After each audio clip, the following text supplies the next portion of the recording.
गिरिशन्तहस्ते बिभर्ष्यस्तवे शिवाङ्गिरित्रताम् कुर्माहि पुंसीम् पुरुषम् जगत् शिवेरवचसा त्वा गिरिशाच्छावदामसि यथा नः सर्वविज्जगत यक्ष्मपुंसुमना असत् अद्योजति भक्ता प्रथमो दैव्योऽभिषक् अहीगश्च सर्वाञ्जम्भयन् सर्वाश्च यातु धान्यः असौ यस्ताम्रो अरुणभुत बभ्रुः सुमङ्गलः ये सेवागुं रुद्रा हवितो दिक्षश्रिता सहस्रशो वैशागुं हेरयीमहे असव्यो वसर्पति नीलग्रीवो विलोहितः उदैनं गोपा अदृशन्नदृशन्नुदहार्यः उदैनं विश्वा भूतानि सदृष्टो मृडयातिनः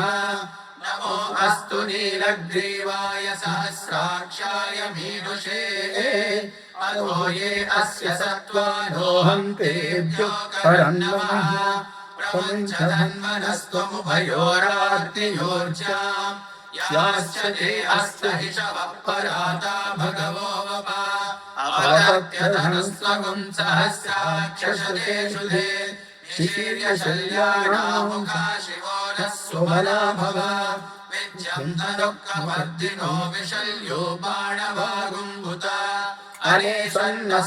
सन्नस्येषवापुरस्य निषङ्गतिः या ते हेतिर्नीडुष्टमहस्ते बभूव ते धनुः तयास्मान् विश्वतस्त्वमयक्ष्मया परिभुजा नमस्ते अस्त्वायुधाय नादताय कृष्णवे उभाभ्यामुदते नमो बाहुभ्यां तव धन्वने परिते धन्वनो हेतिरस्मान् गृणक्तु विश्वतः अतो यैषुदिस्तवारे अस्मन्निदेहितम्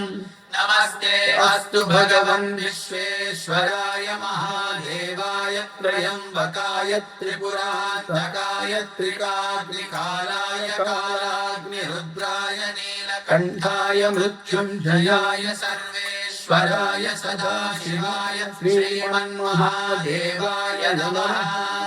नमो हिरण्यवा